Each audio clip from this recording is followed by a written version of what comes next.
In the year 279, humanity has conquered the void. Cities drift above Earth's dying oceans. Colonies thrive on Mars, Europa and Titan.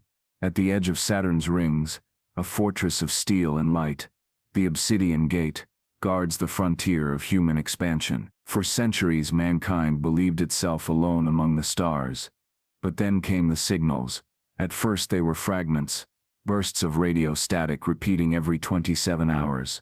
Then patterns emerged, rhythms, tones, almost like language, and finally unmistakable words. We remember you. Do you remember us? No government admitted to understanding the transmissions. No scientist could explain their origin. Yet the signals grew stronger, echoing across every relay station from the asteroid belt to the Kuiper fringe. Some dismissed them as interference, others feared them as a warning. But one woman could not turn away. Dr. Lyra Kale, sinolinguist, aboard the Obsidian Gate, spent her life chasing the voices in the void. To her the signals were not noise but memory, fragments of something older than history, older than Earth itself. And when the final signal changed, when it spoke her name, the cycle began again. The hum of the Obsidian Gate was never truly silent. Deep inside its titanium arteries, energy conduits pulsed like veins of light, and the faint vibration of Saturn's rings against the station's artificial gravity was a constant reminder that humanity had built its greatest monument on the edge of nothingness. Lyra Kale sat in the observatory, her eyes fixed on the panoramic curve of Saturn's rings. Thousands of shards of ice and stone glistened like shattered glass, caught in the pale light of a dying sun. She often came here when the world of politics and science blurred together, when the station felt more like a fortress than a place of discovery. Tonight she wasn't here for peace. She was here for the signal. Her workstation displayed a series of spikes, pulses of radio waves captured from beyond the Kuiper belt. They had been repeating for years, frustrating the brightest astrophysicists and linguists on the gate. But to Lyra they weren't random. She'd spent months mapping them, aligning them, searching for a rhythm beneath the chaos. And then just an hour ago the chaos had spoken. We remember you. Do you remember us? The words still echoed in her mind, cold and intimate. She had replayed the translation dozens of times, hoping to prove it wrong, hoping her software had glitched. But the cadence was too precise. It wasn't an error. Someone or something was speaking. The door to the observatory hissed open. Commander Jalen Rourke, tall, broad-shouldered, with the weary face of a man who had fought too many wars, stepped inside. He moved like he belonged in corridors of power, not among stars. "You've been in here all night," he said, his voice low but edged with concern. "I thought you promised the council you'd rest." Lyra smirked faintly. Rest is overrated when the universe starts talking back. He glanced at the monitor, frowning as the waveforms flickered across the display. The signal again? Not just the signal, Lyra whispered. She tapped a sequence, and the machine replayed the message. The words filled the observatory, metallic and otherworldly, like a voice carried through broken glass. "We remember you. Do you remember us?" Rourke stiffened. Even for a soldier who had heard the screams of battlefields, there was something unnerving about those words. "That's not possible. The council will say it's a hoax, a fabrication. But I also know this voice isn't human, or at least, not from our time." The commander studied her. He had learned long ago that Lyra wasn't easily shaken, that her brilliance came with a stubbornness that could outlast gravity itself. If she believed the signal mattered, then it mattered. "Do you want me to file a report?" he asked cautiously. She shook her head.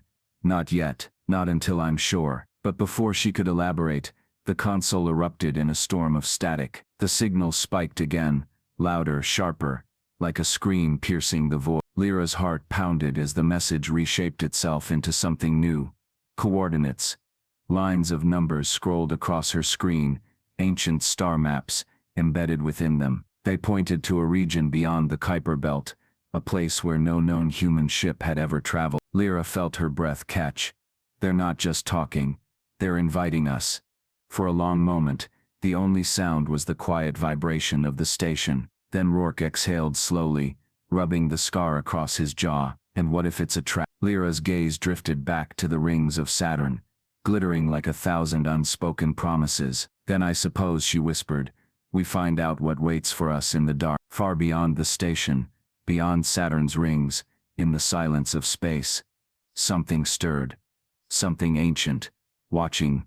Waiting. The obsidian gate had always been humanity's sentinel, but tonight it felt less like a fortress, and more like a target. The council chamber of the obsidian gate was designed to inspire awe. A circular hall with walls of black obsidian glass. Its ceiling revealed Saturn's rings, as if the planet itself were listening. Holographic banners of Earth, Mars, Europa, and Titan shimmered above each delegation, but awe had long since been replaced by suspicion. Dr. Lyra Kale stood at the center dais, her hands folded tightly behind her back. Around her, 12 counselors argued over the data she had presented. The translated message, the voice in the void, echoed on loop from the chamber's speakers. We remember you. Do you remember us? It's nothing but random interference, barked Counselor Halden Marr, his heavy-set frame leaning forward. He represented Mars, and his tone carried the arrogance of a man whose colony controlled the iron trade. She's misinterpreted stat. You all know KL has been obsessed with this signal for years. This is nothing new. Lyra's jaw tightened. With respect, Counselor, the signal has never carried a linguistic structure before. This isn't interference. It's intentional. Scoffed another voice, sharp and cold. Counselor Vera Solin of Titan, her ice-blue eyes, mirrored her home world's frozen seas. Then you claim there is intelligence out there, beyond the belt? That contradicts every exploration record we've built for centuries. Perhaps those records were never complete, Lyra said softly. The chamber rippled with murmurs. Even the most hardened politicians feared the thought that humanity was not alone, and worse, that someone beyond the stars remembered them. Commander Jalen Rourke stood at the edge of the chamber, hands clasped behind him. He had insisted on accompanying Lyra, though he said little. His eyes, however, never stopped scanning the room. He recognized the subtle shifts, the sidelong glances. This was no debate of truth. It was a battle for power. At last, the presiding counselor, Chancellor Merrick Dunn, a gaunt man with silver hair and eyes that saw more than he spoke, raised his hand. The chamber silenced. Dr. Kale, he said, his voice smooth as carved stone, you claim the signal has changed, that it carries words, intent, and now coordinates. If that is true, then the implications are extraordinary, perhaps too extraordinary. Lyra met his gaze without flinching. With respect, Chancellor, truth does not ask for our permission. It exists whether we are ready or not. Dunn studied her for a long moment, then turned his gaze to the gathered counselors. We stand at a crossroads. To ignore this signal is to deny potential history. To follow it is to risk catastrophe. The decision cannot be taken lightly. Counselor Marr slammed his fist onto the table. It is a trap. Can you not see? Some rogue faction, pirates, rebels, even outer belt scavengers, could be luring us into an ambush. Pirates don't speak in riddles about memory and recognition, Lyra shot back. This is older. Deep. The chamber erupted again, voices clashing like blades. But amid the noise, Lyra noticed something. A figure at the far end of the council table.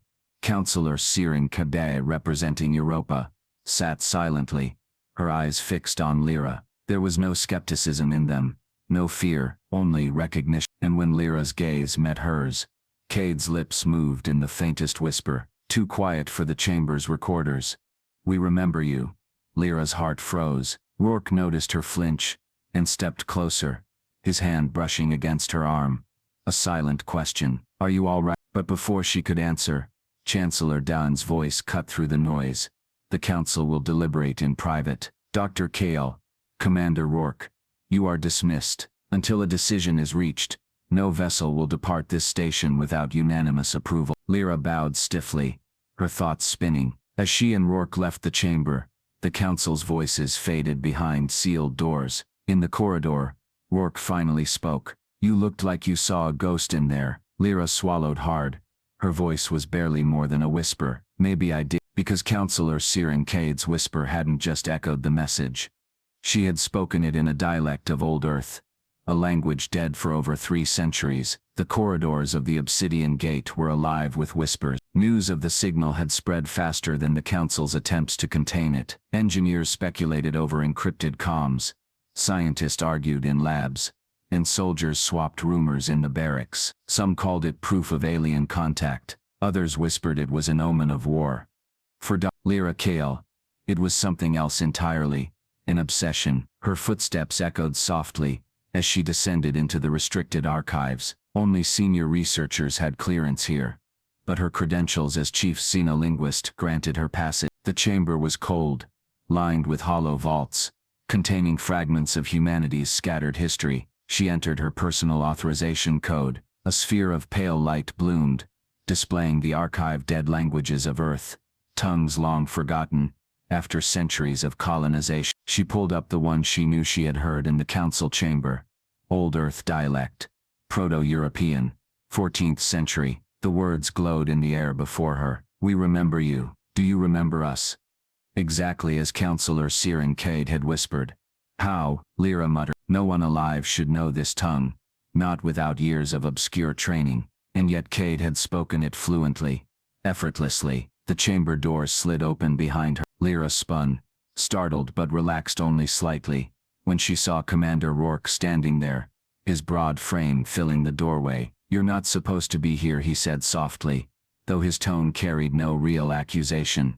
Neither are you, she countered. He smirked faintly. Fair point. I figured you wouldn't just sit quietly after the council session.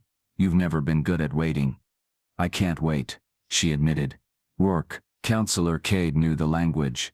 She whispered the same words. She shouldn't be able to do that. Rourke's eyes narrowed. And you're sure? I'm not imagining it. Lyra folded her arms, staring at the glowing script. Either she's hiding something, or she's connected to the signal in ways we can't explain. Before Rourke could reply, the hollow sphere flickered. At first Lyra thought it was a glitch. Then the letters twisted, reforming into new shapes. The archive wasn't supposed to change. The words arranged themselves into a new phrase, written in the same dead dialect. She is the key. Lyra's pulse spiked. She hadn't entered any new data, hadn't triggered a translation. The system had responded. Rourke stepped forward, his hand automatically resting on the sidearm at his belt. What the hell was that? I don't know, Lyra whispered. Her throat dropped. She reached toward the glowing words, but they dissolved back into static as if mocking her. Rourke glanced around the chamber uneasily. If the archives are being tampered with, the council will lock everything down. We need to be careful. Lyra's mind raced. Or we need to move faster. Before he could stop her, she pulled up Counselor Cade's personnel file. A sterile hollow display appeared. Age 52. Born on Europa. Educated in Titan's academies. No mention of old Earth studies. No mention of anything unusual. Too perfect. Her eyes caught on one detail. A classified annotation, blurred with security encryption. She frowned. They're hiding something. Rourke's voice lowered. And you want to find out what? Yes, she said firmly. The commander studied her for a long moment. Then, you'll get yourself killed one day, Kale. Then at least I'll die chasing the truth. Before either could continue, the chamber's comms chimed. A cold mechanical voice filled the room. Dr. Lyra Kale. Commander Jalen Rourke. Report to Counselor Siren Cade's quarters immediately. Lyra's heart skipped. She and Rourke exchanged a glance. It was as if the universe had been listening. Counselor Siren Cade's quarters were nothing like the rest of the obsidian gate, where most chambers gleamed with cold steel and artificial symmetry. Hers were dim, lined with shelves of ancient artifacts, relics from old Earth, books bound in cracked leather, fragments of pottery, a brass astrolabe that ticked faintly in the silence. Lyra had seen such things only in museums. To find them here in the private sanctum of a counselor was unsettling. Counselor Cade herself stood at the center of the room, bathed in soft amber light. Her silver hair shimmered like starlight, her face calm, almost ageless. But her eyes, those piercing gray eyes, watched Lyra with an intensity that made her skin prickle. Dr. Kale. Commander Rourke. Her voice was low, melodic, carrying an accent Lyra couldn't quite place. Thank you for coming. Rourke stayed close to Lyra's shoulder, every muscle tense. We weren't given much of a choice. Katie smiled faintly. Choice is a fragile illusion, Commander. But you are here and that is what matters. Lyra forced herself to meet Katie's gaze. You spoke the words. During the council session. The same as the signal. How do you know that language? Katie's smile widened. But it was tinged with sadness. Because, child, I was speaking to you. The room seemed to tilt. For a moment, Lyra thought she had misheard. To me? Yes. Katie stepped closer, her eyes never leaving Lyra's. The signal is not random. It was never meant for the council, or for humanity at large. It is a memory, reaching across centuries, and you, Lyra Kale, are its anchor. Rourke's hand shifted toward his weapon. What exactly are you saying, Counselor? That she is not the first Lyra Kale, Katie said simply. And perhaps not the last. Lyra's pulse thundered in her ears. That's impossible. Is it? Katie turned to the shelves, running her fingers across the spine of an ancient book. Records can be erased. Timelines rewritten. But memory endures. The Obsidian Gate was not humanity's first monument in the stars. There were others. Lost. Forgotten. But they left echoes behind. She turned back, her gaze sharp as a blade. And those echoes remember you. The silence that followed was suffocating. Lyra wanted to demand proof, wanted to call Katie a liar. But the words died on her tongue, because deep down in the quiet places of her mind, she had always felt it. That sense of déjà vu when she looked at the stars. The dreams she could never explain. The pulse of familiarity in the signal. Rourke broke the silence first. If what you're saying is true, why hide it? Why not tell the council everything? Katie's expression darkened. Because the council seeks control, not truth. If they learn what Lyra is, they will tear her apart to harness it. I have seen this game before, Commander. Power always devours what it fears. Her voice softened, almost maternal. But there is a choice before you now. The coordinates embedded in the signal. They lead to a place the council must not reach first. You must go. Quietly. Before they decide to bury the truth forever. Rourke frowned. You expect us to just steal a ship and run into the unknown? That's suicide. Katie's eyes flickered with something unreadable. It is destiny. She stepped closer to Lyra, lowering her voice. You feel it, don't you? In your bones. In your dream. You've been waiting your entire life for this call. Lyra's breath trembled, and to her horror she realized Cade was right. She had felt it. Katie pressed a small data crystal into Lyra's hand. Take this. It will bypass the gate's security. It contains records the council erased long ago. Go to the coordinates, Dr. Kale. Find the truth. And when you do, remember us. Before Lyra could respond, the chamber's lights flickered. An alarm blared across the station, cold and metallic. Security breach detected in Sector 12. All personnel to alert stations. Rourke's jaw tightened. He pulled Lyra toward the door. We're leaving. Now. But as they exited, Lyra looked back one last time. Counselor. Katie was still watching, her eyes shimmering with secrets older than Saturn's ring. And for the first time, Lyra wasn't sure whether she had just found an ally, or the architect of her fate. The alarm shrieked through the Obsidian Gate, reverberating across its endless corridors. Red warning lights pulsed like a heartbeat, throwing shadows against the steel wall. Commander Rourke's grip on Lyra's wrist was firm as he pulled her through the panicked crowd. Engineers, officers, and civilians scattered in every direction, their voices drowned beneath the mechanical warning. Sector 12. Rourke muttered. That's near the docking bay. Lyra struggled to keep pace, her heart pounding. Do you think it's connected to the signal? Everything's connected to the damn signal now.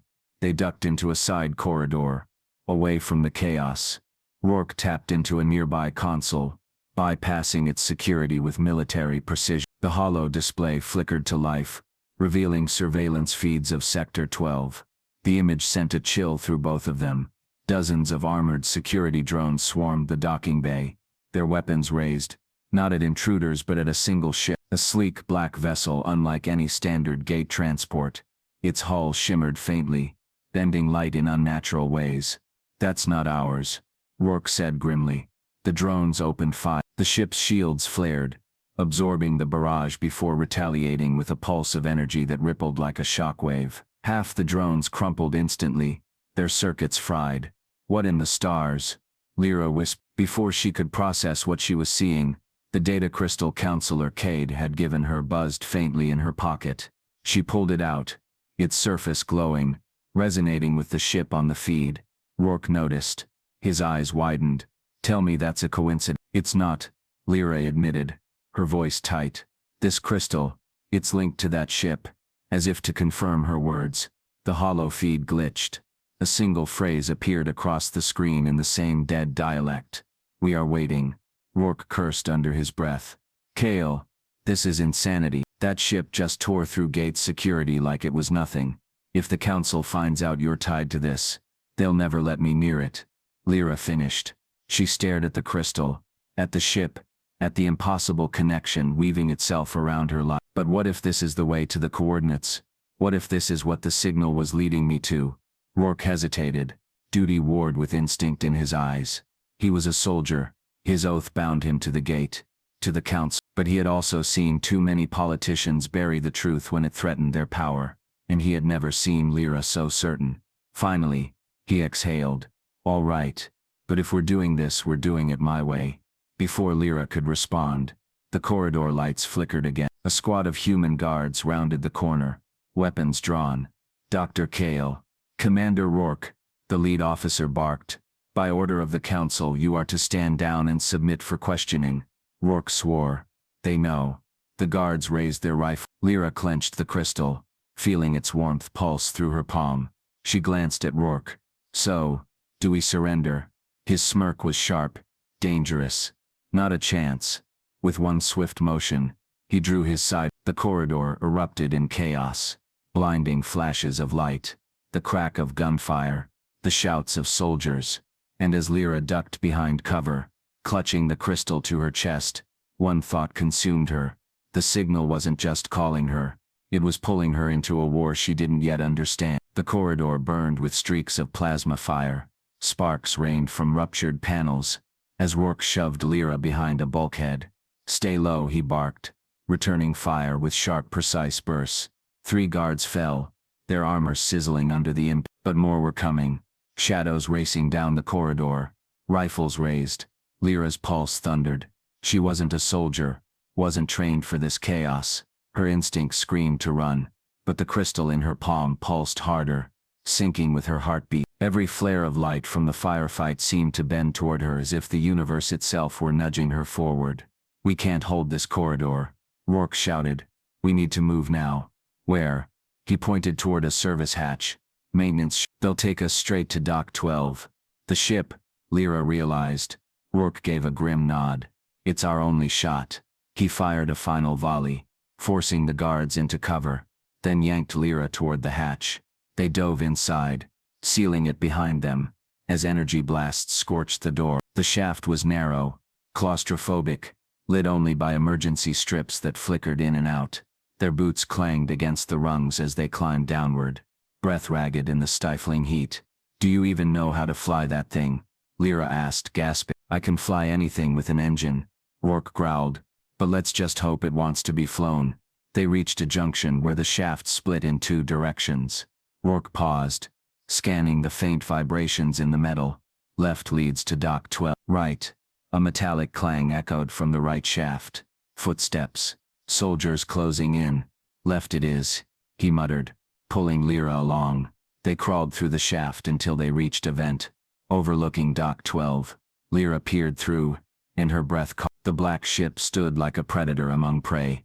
Its surface shimmered with an energy that seemed alive, rippling across its hull like liquid shadow. Drones still swarmed it, but their weapons had grown weaker as though the ship were learning. Adapt. And then, as if sensing her gaze, the ship pulsed. Its lights flared, bright and sharp, in perfect sync with the crystal in her hand. It knows I'm here, Lyra whispered. Rourke glanced at her, then at the ship. His jaw tightened. Then we'd better not keep it waiting. He kicked the vent open, dropping into the chaos below. Plasma fire lit the hangar as drones turned their sensors toward the new intruders.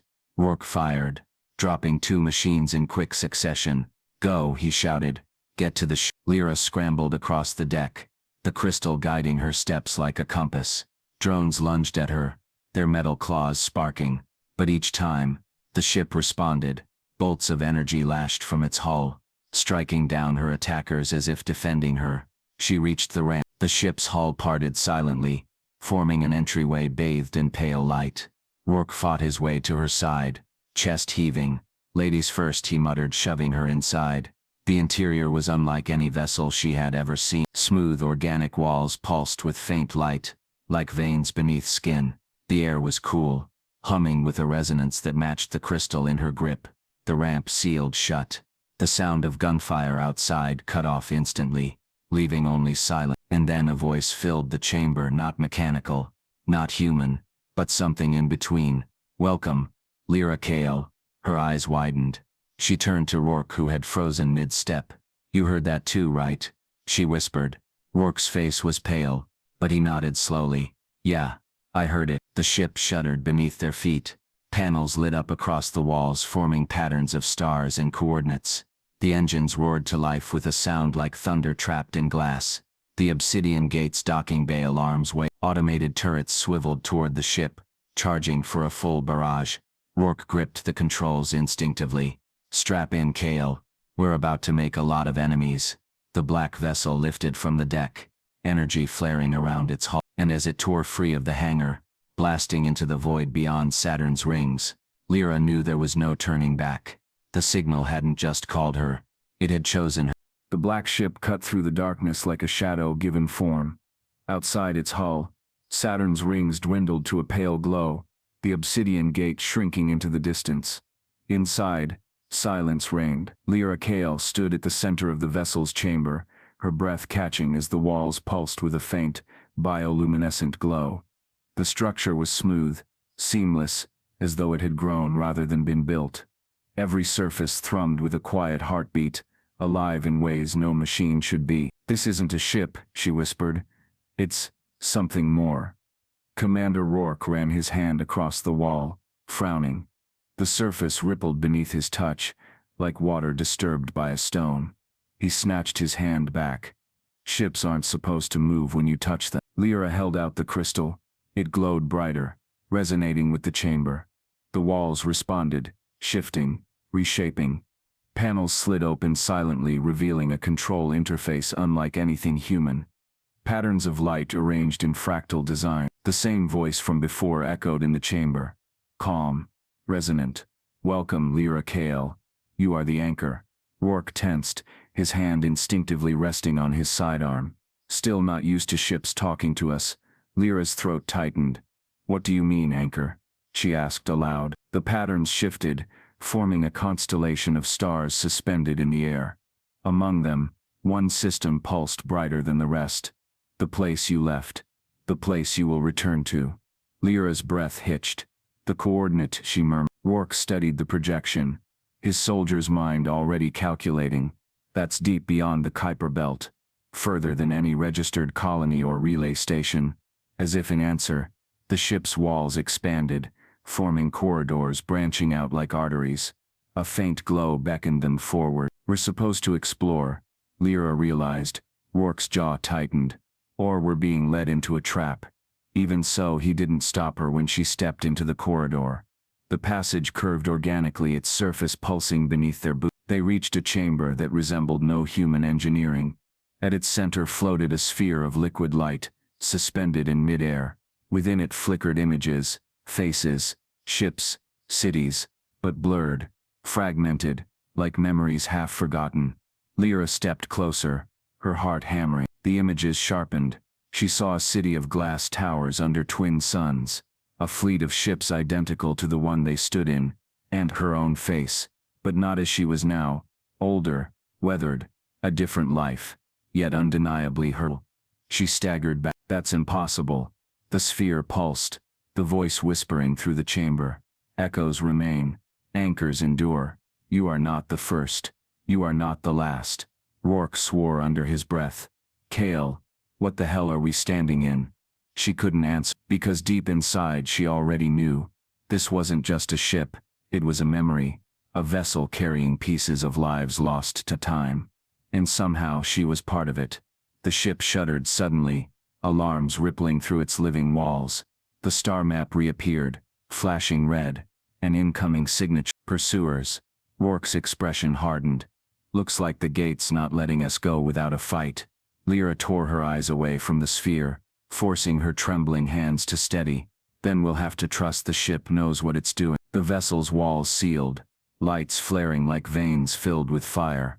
And in that moment, Lyra felt it. Not as a machine, not even as an alien construct, but as a living thing coiled around her spirit. It wasn't just carrying them, it was remembering them. The black ship surged through Saturn's orbit, its engines a low hum that felt more like a heartbeat than machinery. Stars streaked past in pale lines as the vessel accelerated, carrying Lyra and Rourke deeper into the void. But freedom was short-lived. Multiple signatures closing fast. Rourke muttered, his eyes scanning the glowing constellation projected above the control dais. 6 crimson points flared, moving in formation. Obsidian Gate warships. And they're gaining. Lyra gripped the edge of the dais. Can we outrun them? Not in a straight line, he said grimly. Those ships are built for pursuit, and we don't even know what this thing's limits are. As if in defiance, the black ship shuddered. Its walls pulsed, shifting to display a wider star. Paths of light unfolded like veins branching in a dozen directions. One pulsed brighter than the rest, like a beckoning flame. Lyra felt the crystal in her palm thrum in sync. It's giving us a route, Rourke swore under his breath. And we're supposed to just trust. The ship jolted violently as the first barrage struck, plasma beams searing past its hull. The air vibrated with the force, though the vessel's shields held. We don't have a choice, Lyra shouted. Rourke's jaw clenched. Fine, but if we die I'm blaming you. He touched the controls. They shifted beneath his fingers like liquid, molding to his touch, guiding his movements. The ship responded instantly, diving into the projected path. Behind them, the warships followed. The void erupted in fire. Plasma bolts streaked past, exploding in dazzling bursts. Rourke wove the ship through the chaos, his hands steady, his soldiers' instincts alive. But these weren't just evasive maneuvers. The vessel seemed to anticipate, twisting through space in ways no human craft could. Lyra felt her stomach lurch, as the stars bent unnaturally, the ship folding through space, as though slipping between cracks in reality. What is it doing? She gasped. Rourke gritted his teeth. Something no pilot academy ever taught me. The pursuing warships struggled to match the movements, their formations breaking. 2 collided, torn apart in a blaze of fire. But 4 remained, relentless. The black ship pulsed again, and suddenly the walls lit with a symbol. 2 interlocking spirals glowing brighter and brighter. Lyra's crystal flared in response. The voice filled the chamber. Initiate echo drive. She stared at the projection, heart racing. Rourke, it's asking me. Echo. What? He demanded, jerking the ship out of another barrage. I don't know, but it's giving us a choice. Outside, the warships closed in, their weapons charging for a simultaneous strike. Rourke glanced at Lyra, his eyes fierce. Kill. If you're going to press the button, now's the damn time. Her fingers trembled. The crystal pulsed like a heartbeat in her palm. She touched the symbol. The universe shattered. For an instant, the stars dissolved into liquid light. The ship convulsed, pulling them through a spiral of fractured time and space. Colors bent, reality warped, and Lyra felt herself split into 1,000 echoes past, present, future all collapsing into one. And then silence. The black ship steadied, drifting in a region of space, unlike any Lyra had ever seen. No stars, no planets, only a vast, shimmering expanse of violet light, stretching endlessly in all directions. The warships were gone. Rourke exhaled shakily, his knuckles white on the controls. What the hell did you just do? Lyra stared at the violet expanse, her voice barely a whisper. I think we jumped. The ship's voice echoed, calm and final. Welcome to the Echo Corridor. The black ship drifted through a sea of violet light, its surface shimmering like liquid glass. There were no stars, no planets, no horizon, only endless radiance. A void that was not empty but alive. Lyra pressed her hand against the wall, feeling the hum beneath her skin. This isn't normal space. Rourke scanned the projection hovering above the dais. The usual constellation map was gone, replaced by endless spirals that twisted into infinity. Yeah, no kidding. The nav system isn't even pretending to know where we— The ship's voice reverberated softly, like a whisper at the edge of thought. You are between. You are inside memory. Lyra turned sharply. Memory. Whose memory? The walls pulsed in answer. Images flickered across the chamber, too fast to grasp at first. A desert of black sand beneath 3 moons. A fleet of living ships sailing an ocean of light. And then, faces. Human faces. Smiling. Crying. Fighting. Rourke swore under his breath. Tell me I'm not seeing that. But Lyra didn't answer, because one of the faces staring back from the shifting wall was hers. Not now. Not exactly. But older. Wiser. The same woman she had glimpsed in the sphere earlier. Her chest tightened. These aren't just memories. They're echoes of people who lived before us. The ship pulsed again. Anchors endure. Through you they remain. The words lodged in her skull like a hook. Anchors. Always anchors. What did it mean? Before she could ask, the chamber shifted. The walls dissolved into light. And suddenly she was no longer standing inside the ship. She was walking through a city of glass towers. Twin suns blazed above, their light scattering across shimmering streets. The air vibrated with strange music, a language of tones and rhythm, and everywhere around her, people moved. Humans, not alien. Humans in strange flowing garments, their faces familiar yet foreign. Lyra. The voice came from behind. She turned and froze. It was her, not the older version she'd glimpsed before, but identical. Same face, same eyes, same scar above the brow. Another Lyra Kale, walking toward her with a smile that carried centuries of memory. You made it, the other whispered. At last, the vision shattered. Lyra gasped, staggering back into the ship's chamber. The walls reformed around her, violet light, pulsing like veins. She clutched the dais for balance, heart hammering. Rourke was staring at her, pale and shaken. Kale, what the hell just happened? 1 second I'm here, the next I'm standing in a battlefield I've never seen before. But I was there, fighting, like I'd done it 1,000 times. Lyra swallowed hard. It's showing us echoes of lives that aren't ours. Or maybe, she faltered, the thought too heavy to say aloud, maybe they are ours. The ship's voice returned, softer now, almost mournful. The corridor shows what was and what will be. You are not the first to walk these paths. You will not be the last. Rourke's hands curled into fists. I don't like this, Kale. I don't like being inside someone else's head. If this ship thinks it can rewrite who I am, it's not rewriting us, she said quietly, her eyes fixed on the violet expanse beyond the hull, where shapes now moved like shadows in water. Ships, dozens of them, dark silhouettes gliding through the corridor. It's reminding us. Rourke followed her gaze, his face hardening. Well, reminder or not, we're not alone in here. The shadows drew closer, their forms sharpening, and Lyra realized with a chill, they weren't just other ships. They were the same design as the vessel they stood in. Dozens of black ships, and all of them were wake. The violet sea stirred. Dozens of black ships glided from the luminous mist, their hulls rippling with the same organic shimmer as the vessel Lyra and Rourke stood in. They moved with purpose, surrounding them in a slow, deliberate spiral. Rourke's hand drifted to his sidearm out of instinct, though the gesture was meaningless inside this living craft. I don't like this. Too quiet. Too coordinated. Lyra stared at the shifting patterns glowing across the ship's hulls. They pulsed in unison, like a choir of heartbeats. They're communicating. Yeah? And what if they're saying, let's kill the intruders? Before she could respond, the ship's voice filled the chamber again. Calm, resonant. The echoes convene.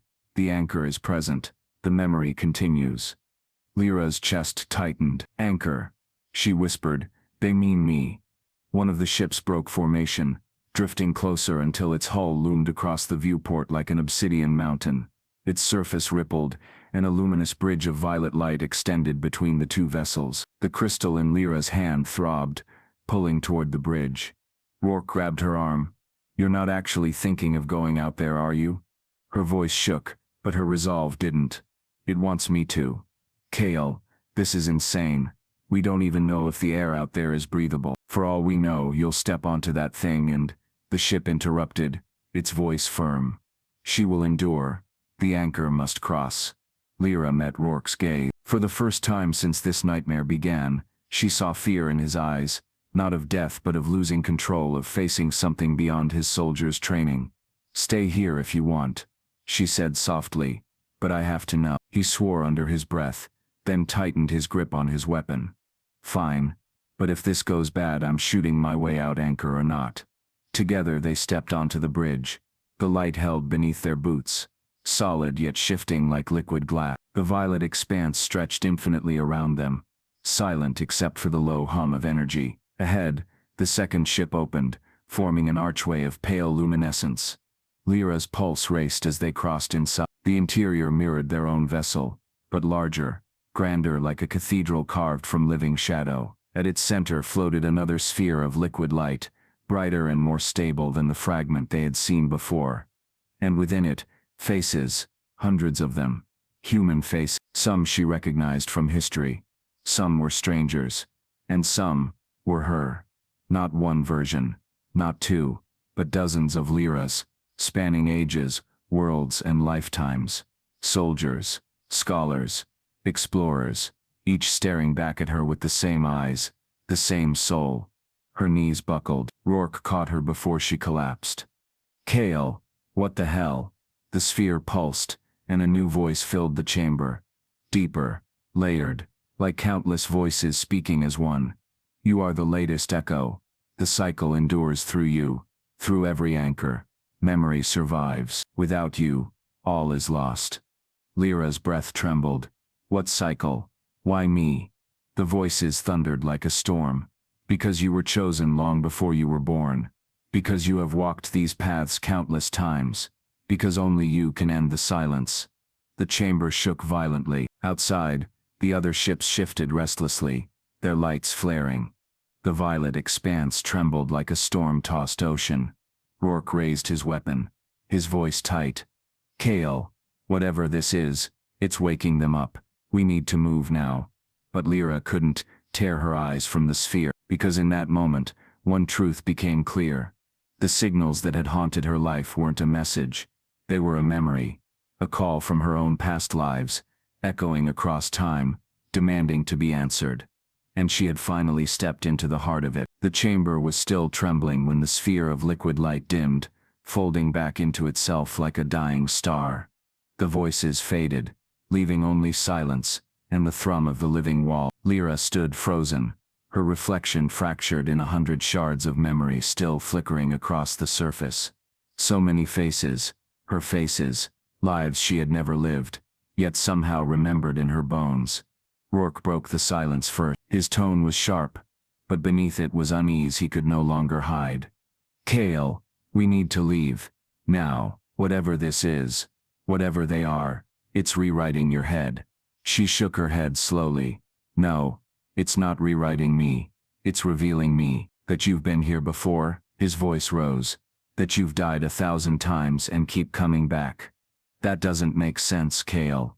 It doesn't make sense in any universe."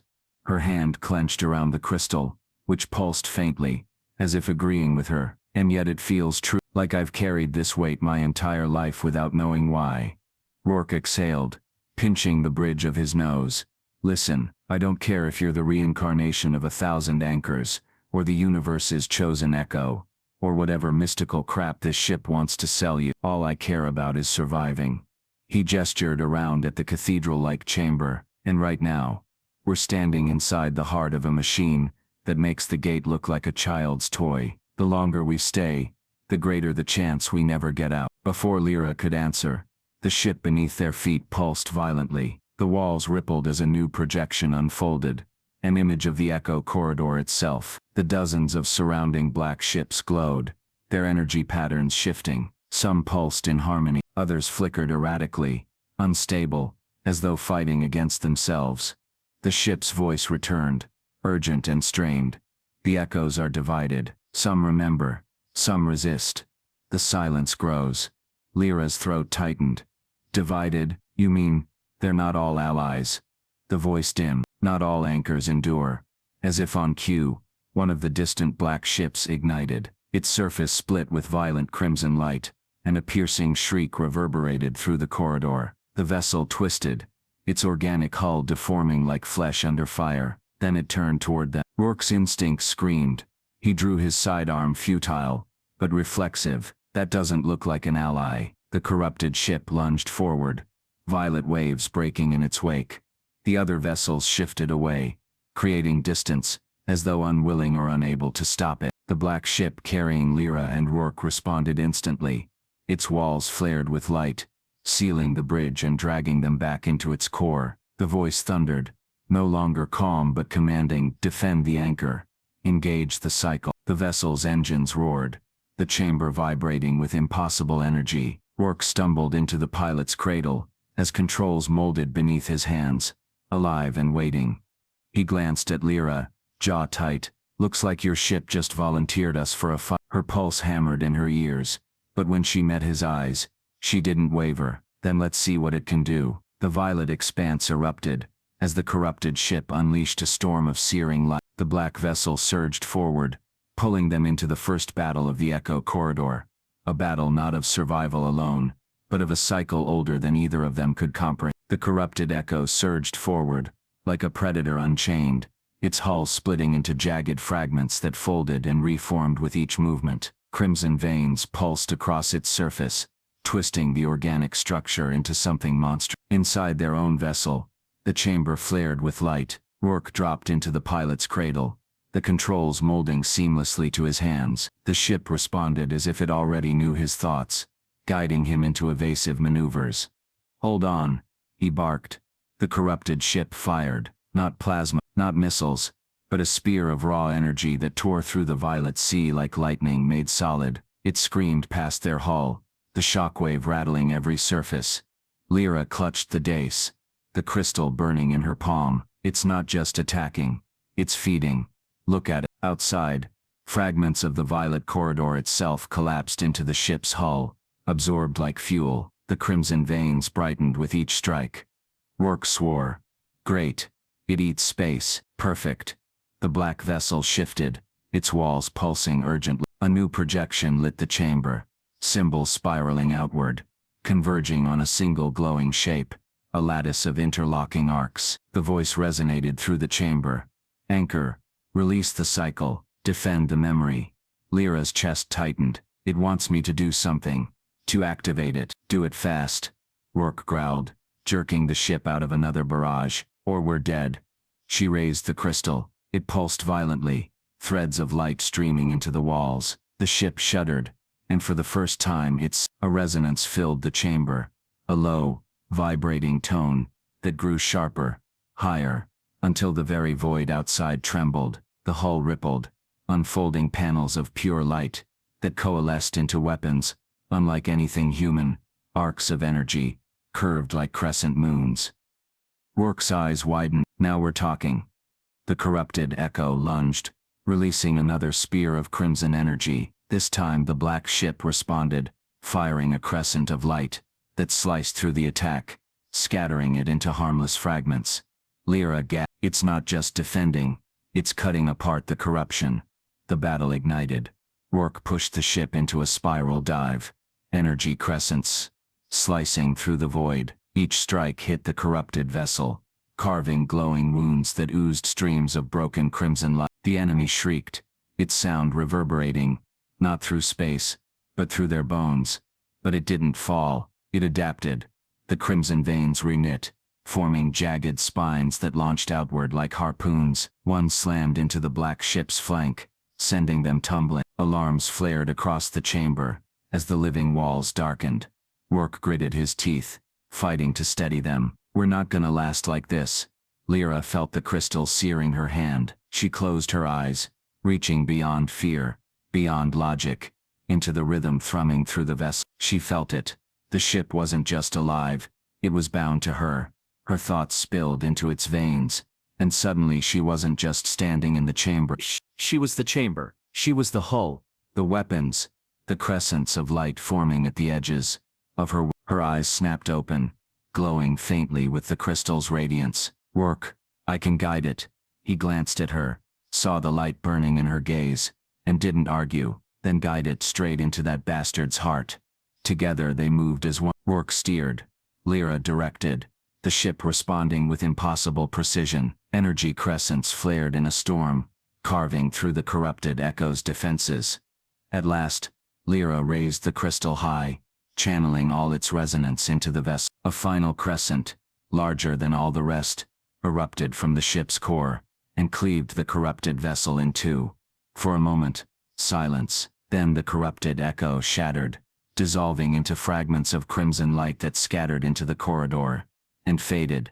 The violet sea still. The other Echo ships, silent observers, pulsed faintly, some in approval, others in unease. Lyra collapsed to her knees, trembling, the crystal dimming in her grasp. It wasn't just an enemy, she whispered. It was an anchor too, but corrupted, consumed. Rourke exhaled, slumping back in the cradle. His face was pale, sweat dripping down his brow. Then I hope to hell we don't meet another one of those. But deep inside, they both knew the truth. Because the silence the ship had spoken of, the corruption spreading through the Echo corridor, was only beginning. The violet expanse had grown still. Fragments of the corrupted Echo drifted like dying embers, dissolving into the corridor's endless glow. Lyra leaned against the dais, the crystal dim in her trembling hand. Every nerve still hummed with the resonance of the battle. Her pulse synced to the vessel's living heart. Rourke exhaled sharply, pulling himself from the pilot's cradle. His face was pale, but his voice steady. Well, we're alive. I'll take that as a win. Before Lyra could answer, the surrounding ships began to move. Dozens of black vessels, silent watchers until now, glided inward. Their hulls pulsed with faint light, forming a great circle around Lyra's ship. For a moment, the sight stole her breath. It was like standing in the center of a cathedral made of stars and living shadow. Rourke stiffened, hand drifting instinctively to his sidearm. Looks less like a victory celebration and more like a triumph. The ship's voice resonated, calm but heavy. The Echoes convene. The assembly begins. The chamber darkened. The walls dissolved into violet light, leaving Lyra and Rourke standing in a vast amphitheater suspended in the void. Echo ships hovered around them like silent sentinels, their forms bending into phantom figures, silhouettes of men and women, human yet translucent, each glowing faintly with starlight. Lyra's heart skipped. Their ink. The figures spoke, their voices overlapping into a chorus that was both many and one. The cycle endures. The silence spreads. Another Echo has fallen to corruption. One figure stepped forward, its form sharp and angular, its voice cutting like a blade. And yet this anchor, this Kale prevails. Too easily, too conveniently. Rourke's jaw tightened. Here we go. Another figure rose, gentler, its glow steadier. She is chosen. The crystal binds her. You saw how the vessel responded. The angular figure's form pulsed with crimson static. Or perhaps she is the next to fall. Corruption often masquerades as strength. Lyra stepped forward, her voice trembling but firm. I didn't want this. I didn't ask to be your anchor. But I'm not corrupt. I fought to protect this memory, whatever it is. The chorus stirred, whispers rising like wind through the void. At last a third figure emerged. Tall, calm, its light deep violet. When it spoke, the amphitheater hushed. She has awakened the cycle. Whether she stands as savior or destroyer remains unseen, but she is Echo-born, as we all are. The assembly cannot deny her. The angular one flared again, but said nothing more. The violet figure turned its faceless gaze toward her. Lyra Kale, anchor of this vessel, you stand now at the edge of choice. The corruption grows stronger. The silence devours memory. You must decide if you will walk the path of resistance, or vanish, as so many before you. The amphitheater flickered. One by one, the phantom anchors faded, leaving only the circle of silent ships outside. The vision dissolved, returning them to their chamber. The ship's voice whispered, softer now. The assembly has spoken, the path is yours to choose. Rourke ran a hand through his hair, muttering, well, that was fun. Jury's still out on whether you're a chosen savior or the universe's next apocalypse. Lyra stared into the violet expanse, the weight of countless echoes pressing on her chest. For the first time she realized the truth. The signals hadn't just called her, they had put her on trial. The chamber remained silent long after the assembly dissolved. Only the steady hum of the ship filled the void, like the heartbeat of something ancient and watchful. Rourke broke the silence first. So, verdicts in. Half of them want you crowned queen of the cosmos. The other half want you spaced. Guess that makes you popular. Lyra didn't answer. Her hands trembled slightly as she studied the crystal. For the first time its glow felt heavier, like a chain rather than a gift. Before she could speak, the black ship shifted.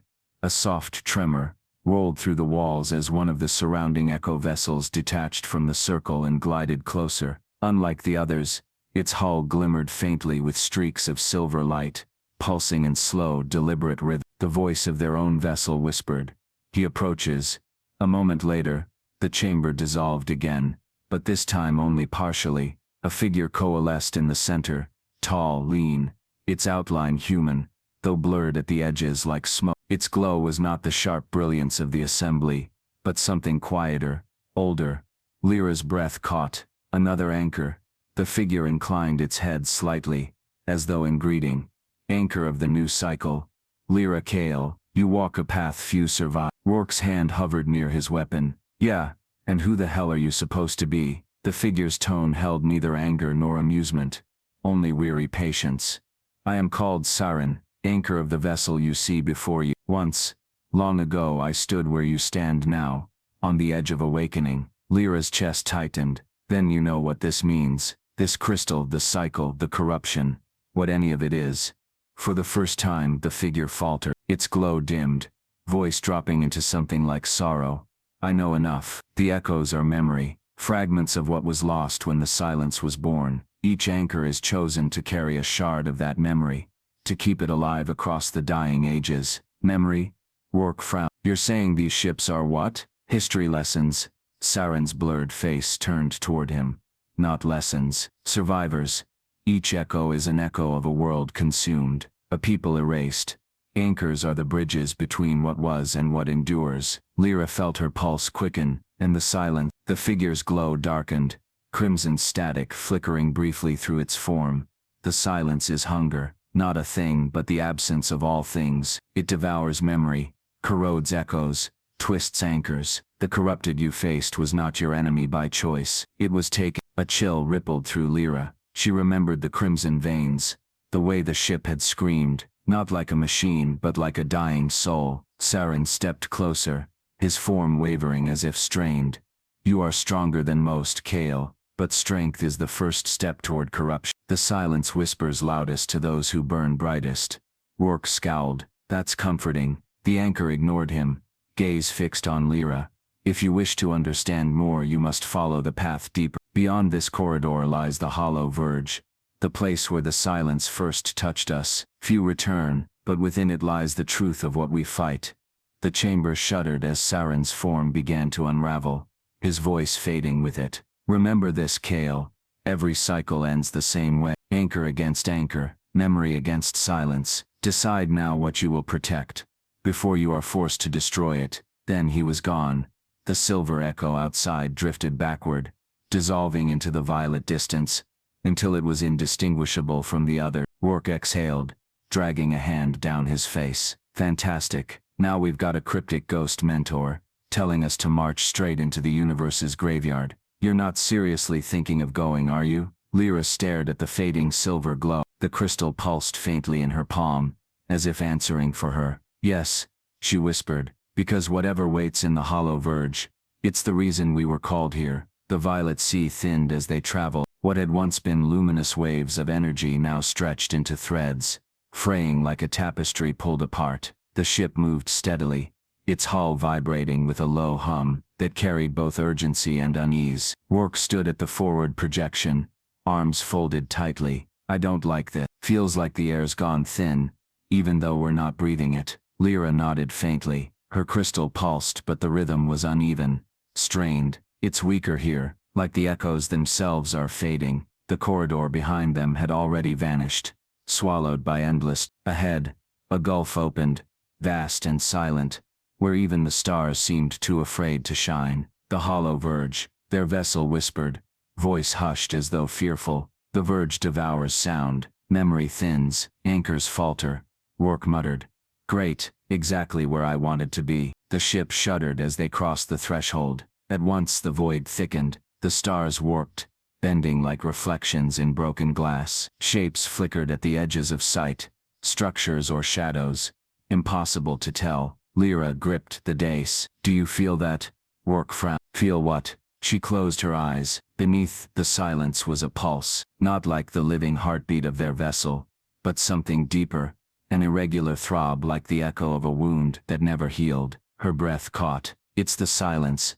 It's alive here." Suddenly, alarms blazed across the chamber. The ship bucked violently, throwing Rourke against the wall. Tendrils of black static burst across the projection, crawling like veins. Rourke spat a curse, hauling himself back to the cradle. "What now?" The ship's voice wavered. "Corruption breaches. The verge bleeds." Before them, the dark rippled open. Shapes emerged, shards of broken echo vessels, twisted and fused together. Their hulls were cracked, their once living surfaces scarred and bleeding crimson light. Some still drifted intact, silent tombs. Others crawled, moving with unnatural jerks, as if dragged by invisible strings. Lyra's chest tightened. Their anchors, or what's left of them. One of the fractured hulks twitched, turning toward them. Its hull split apart, revealing not weapons but gaping maws of crimson light. From within, smaller fragments, parasite-like drones of corrupted matter, unfurled and began to swarm. Rourke gritted his teeth, forcing their ship into evasive maneuvers. Guest Saren forgot to mention the welcoming committee. The swarm descended, streaks of corrupted fire, lancing through the void. Their own ship answered with crescents of light, cutting down wave after wave.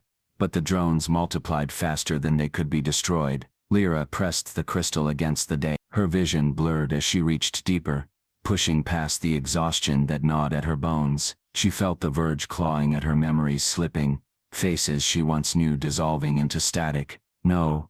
She held on tight. The ship responded, its hull rippling open to release a surge of pure resonance. Waves of soundless light rippled outward, dissolving the drones in bursts of violet sparks. But the largest hulk, the fractured echo itself, remained. It drifted closer, crimson veins flaring, its ruined form groaning like a corpse forced to breathe again. Rourke cursed under his breath. "I've seen a lot of wrecks in my life. Never thought one would try to eat me." Lyra swallowed hard, staring at the broken vessel. For an instant, she swore she heard something within it. A faint voice, distant and strangled. A whisper, her name.